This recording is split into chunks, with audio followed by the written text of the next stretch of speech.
Good evening, spiritual warrior.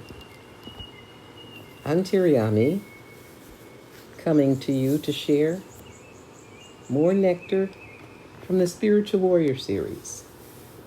Tonight we're reading from Spiritual Warrior 3, Solace for the Hard and Difficult Times. And we were last reading from the chapter on predictions and prophecies. This paragraph is where we left off. Many abductees were not able to make sense of their experience, and understandably they became upset and disturbed. If they went to a therapist for help, the therapist might not be aware that such phenomena were possible. Instead, the therapist would tend to diagnose the person as mentally unstable. Now we're starting with this paragraph.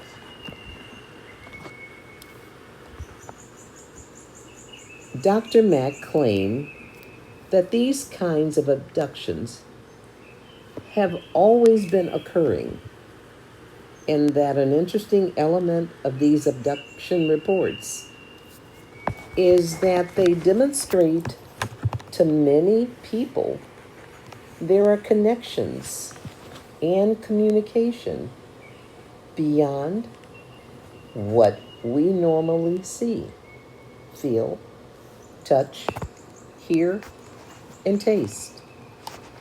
Indeed, in other cultures in the world, where there is more emphasis on the mystic or the metaphysical, it is not unusual for people to understand that there can be contacts beyond our material everyday consciousness. There is nothing particularly astounding about the psychic or metaphysical realm. It is part of our reality if we attune ourselves to it. We have a physical body. In addition, there's a metaphysical or subtle presence, and of course, there is a soul. Many people initially move beyond the material level of reality as the result of a fascination with the psychic and the metaphysical. This helps them inquire more deeply about what is behind the many phenomena of life. Eventually, they begin to realize that there is more to human experience than what the senses normally show us. Cloning. In his book Genesis Revisited, Zachariah Stitchin concludes that human beings were originally produced by genetic engineering. According to Stitchin and others, human beings today and earlier ones in human history may have deliberately been genetically engineered by extraterrestrial colonists to produce willing slaves. As the story goes, a comradeship developed between those big brothers and sisters and the little brothers and sisters on this planet. But initially, the relationships were not about comradeship or mutual sharing, but about creating an underclass of beings with low intelligence and great bodily strength who could perform hard physical labor. If even some of this theory holds true, cloning is not at all a new concept. Rather, it is as old as human existence. Genesis 1:26, verse 6 says, "Let us make man in our image." We must also wonder if the story of Eve being created from Adam's rib is more than a mere metaphor. Going on to increasing turmoil. These discussions of extraterrestrials, comets, cloning, and predictions of disaster have a relevance to spiritual life. They demonstrate that our Earth planet is in great turmoil as a result of increasing violence and misuse of natural, financial, and intellectual resources. We must remember that all systems have thresholds beyond which they lose their stability and produce an explosion or eruption. Just as water freezes at a certain temperature and boils at another temperature, the inhabitants of this planet can undergo positive transformation or be provoked into insane behavior by upcoming events.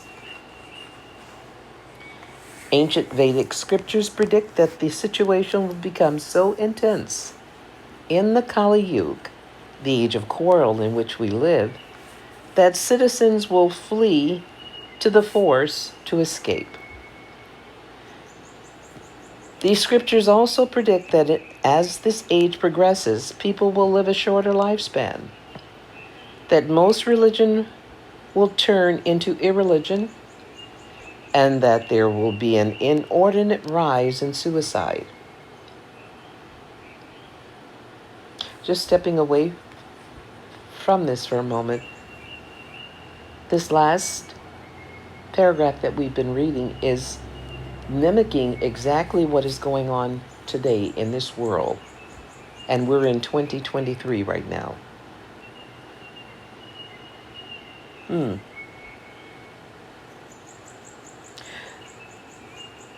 Again, these scriptures also predict that as this age progresses, people will live a shorter lifespan, that most religion will turn into irreligion, and that there will be an inordinate rise in suicide.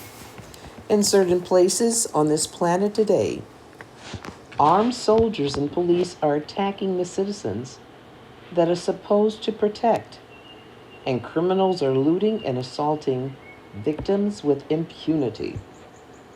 All over the world, home for many women, children, and elderly people is a place where they are physically whipped, abused, intimidated, or molested from morning until night. The list is endless of the ways in which we are abandoning our God-given responsibilities to love and serve each other and our planet. Disasters expose our true motivations. Disasters, when they occur, expose the real hearts and motivations of us all. Selfish persons simply remain part of the general negative atmosphere, trying to protect themselves and exacerbating the problems instead of helping to resolve them. But true spiritual warriors do not think in such a self-centered way. They do not seek to save themselves first.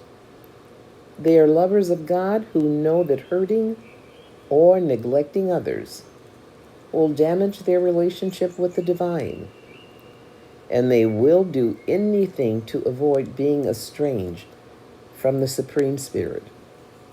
After all, their every aspiration is to please the Supreme Lord and become worthy of divine association.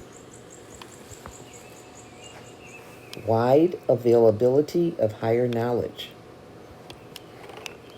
As we begin the 21st century, even those who are materialistic will have the opportunity to change their view of themselves and their reality. An important reason for this is that higher knowledge is now penetrating this culture as a result of mass entertainment.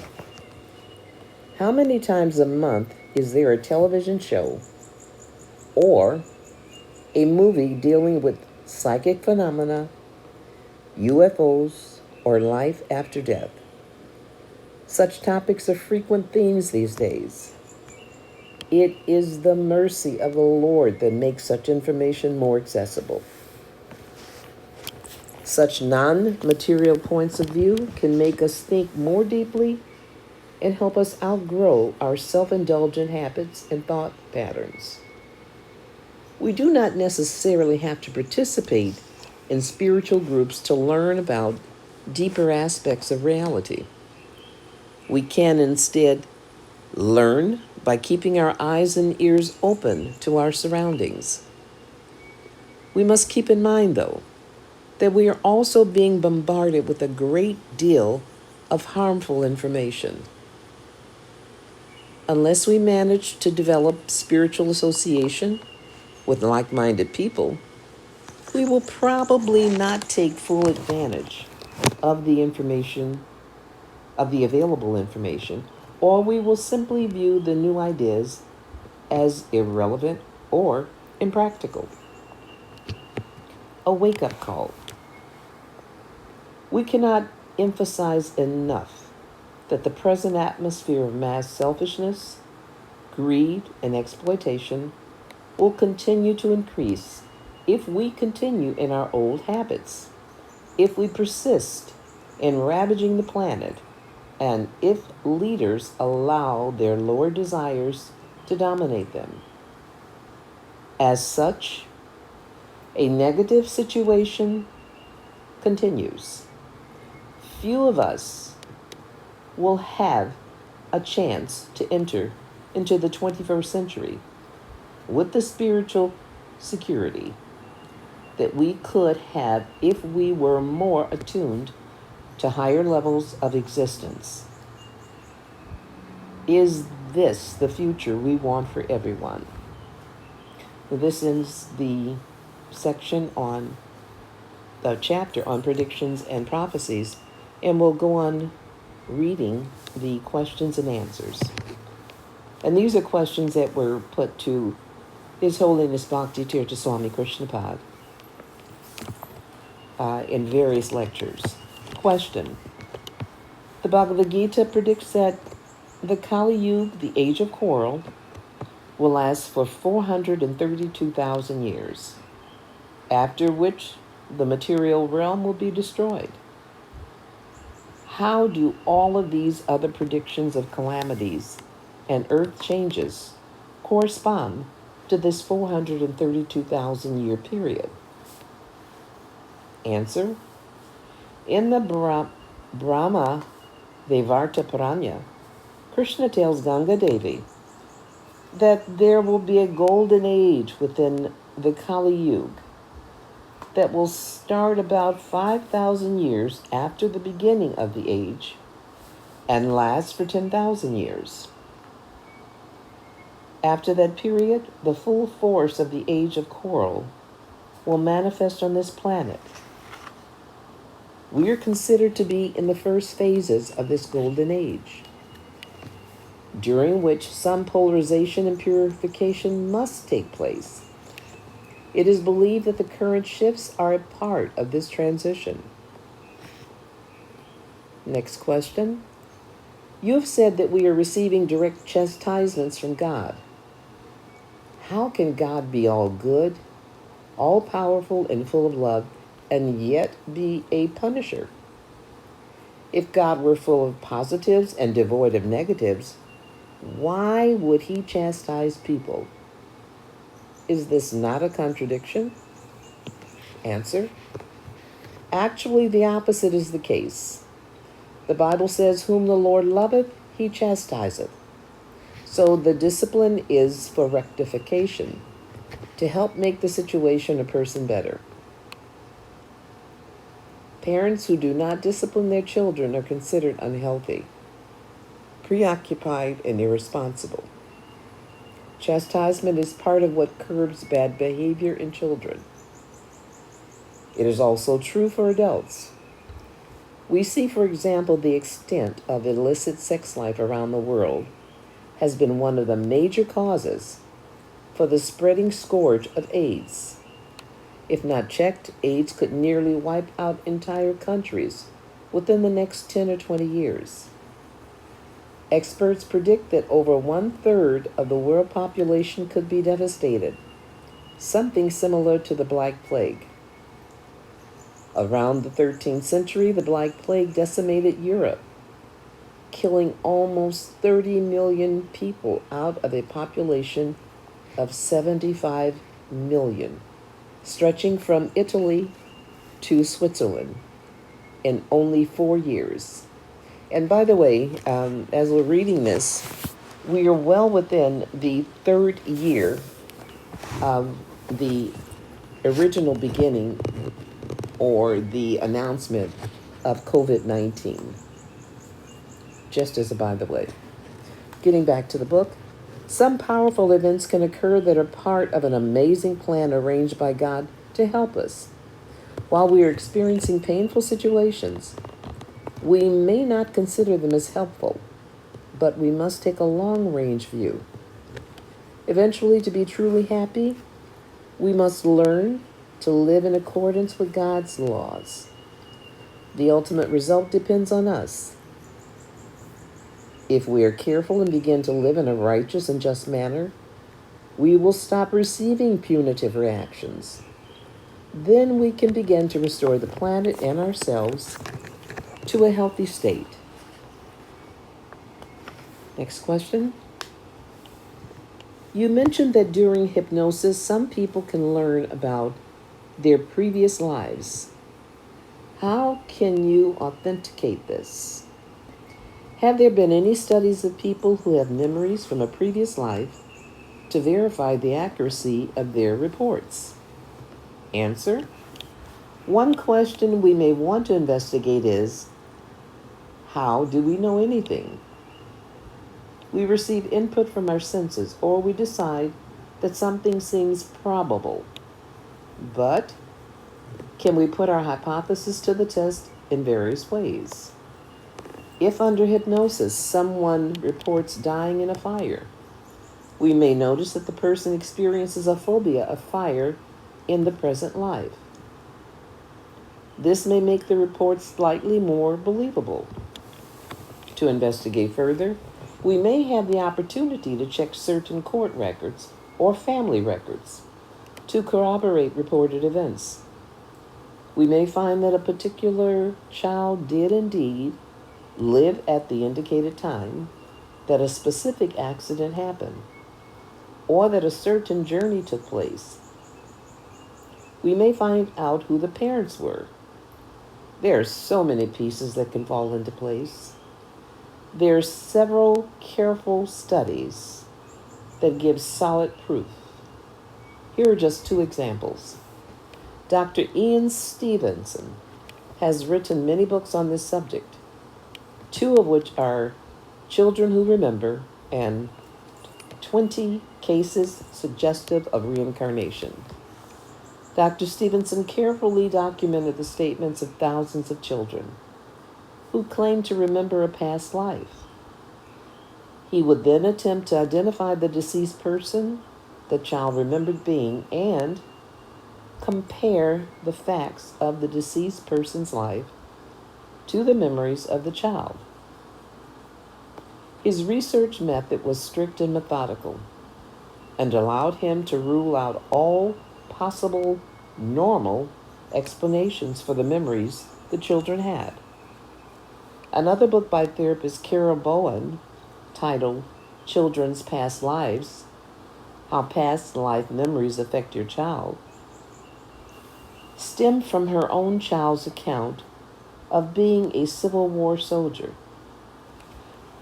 This account was so accurate that a historian was able to verify the events.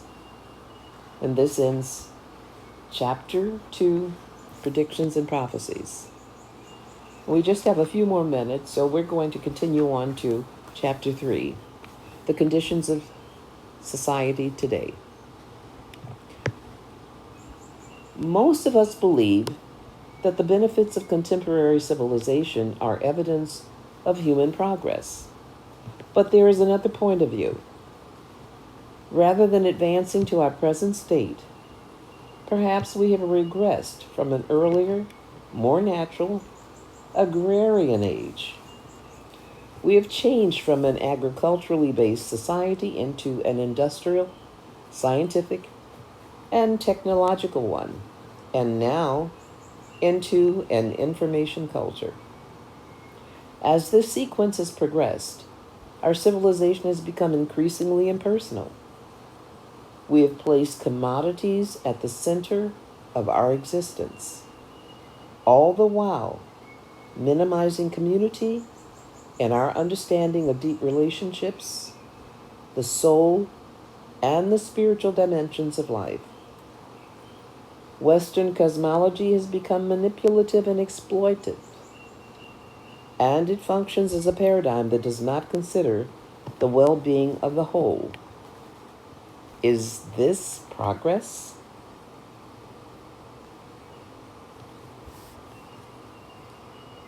Technology is not neutral.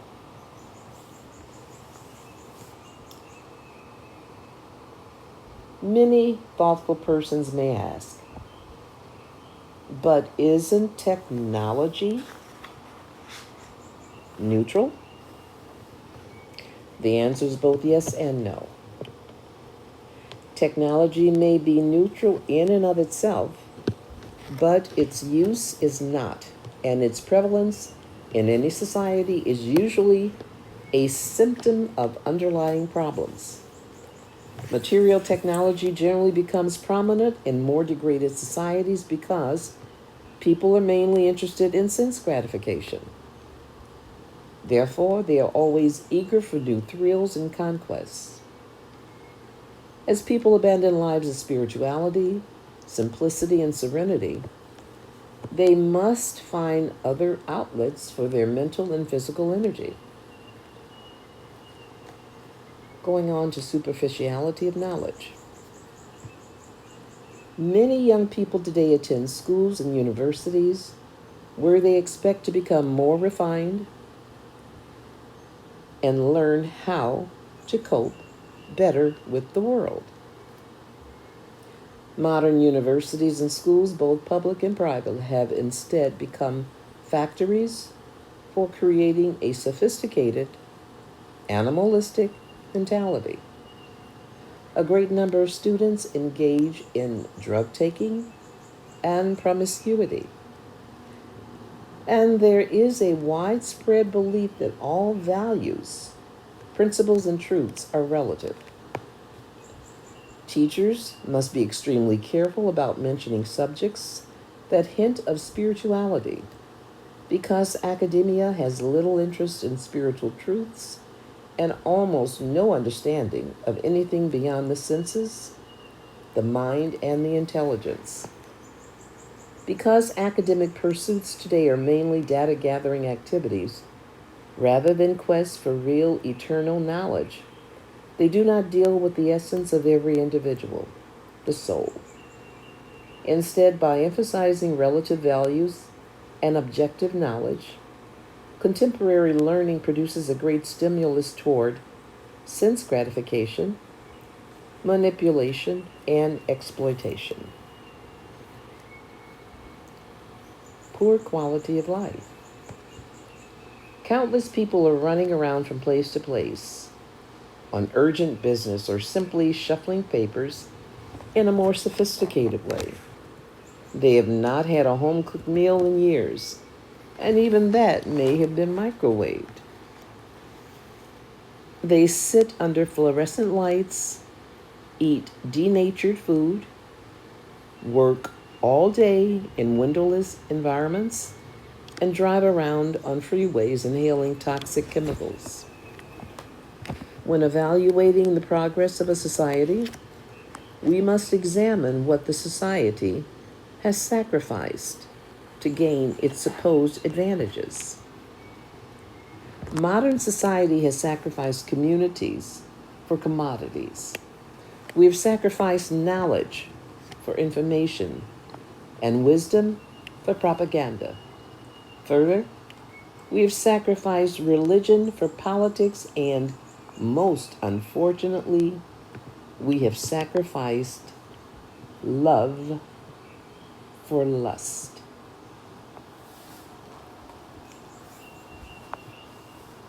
The extent of human need.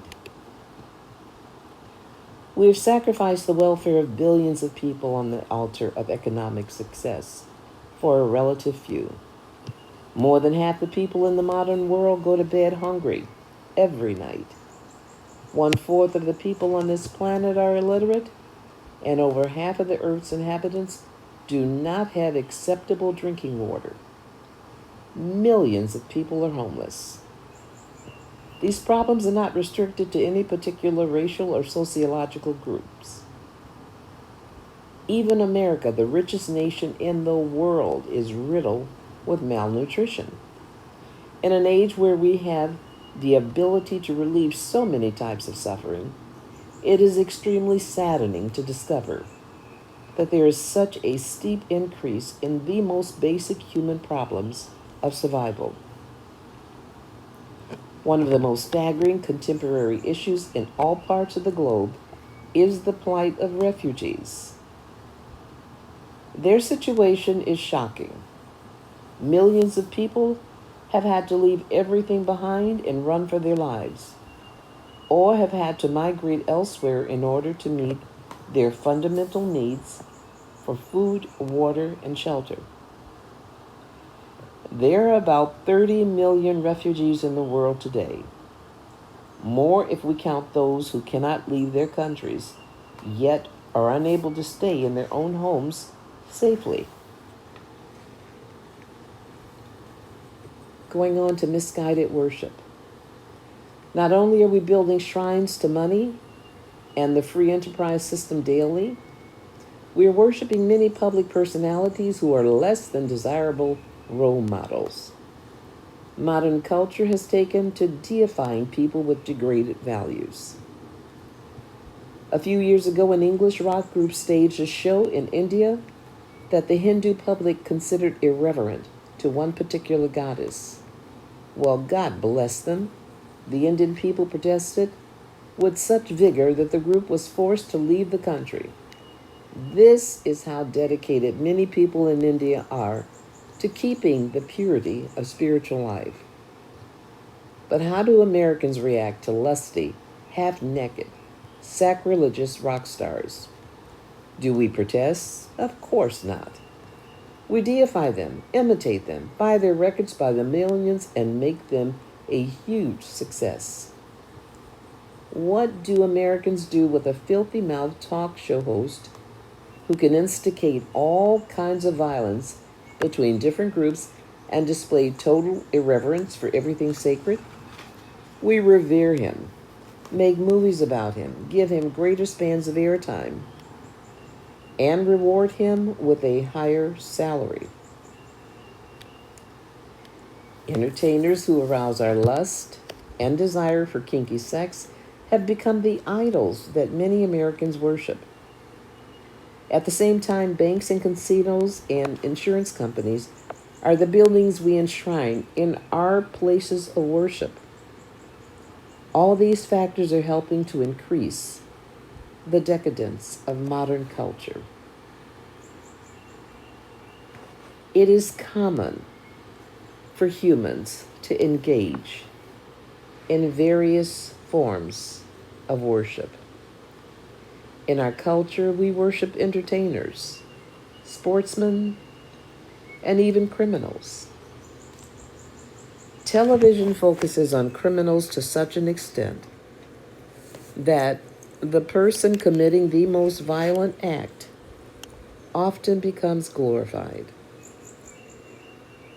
People seeing these role models are sometimes even subconsciously tempted to emulate them.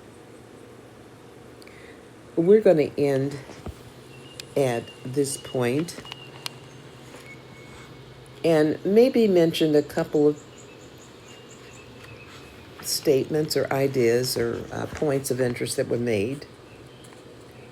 Definitely about the information on extraterrestrials. I remember when E.T. came out, but then prior to E.T., in the, I think it was the 50s or 60s, Orson Welles did War of the Worlds. And maybe there were other shows that hinted at aliens or people from other planets. But in our day and age now, it is more believable, it is more publicized that there does exist, there has existed beings from other planets. More and more we're hearing about spottings of these various situations. And I'm just saying that there's so much information that's being given to us, and when we're actually ready, we should start really thinking about how do we situate ourselves in such a way that we can handle these realities and this information. And my thought or my desire for everyone, for those that are able or capable of maybe having a change in thought or mindset, open your minds, and more than anything else, allow yourself to be engaged in the Lord's service. Not just anything that comes off the top of your head, but know it in your heart that it's the Lord's service. How do you know it is? Develop a communication with the Almighty, with the All-Powerful, the Omnipotent. And I wish you peace, more knowledge, and more understanding of your relationship with the Supreme Personality, God. Hare Krishna.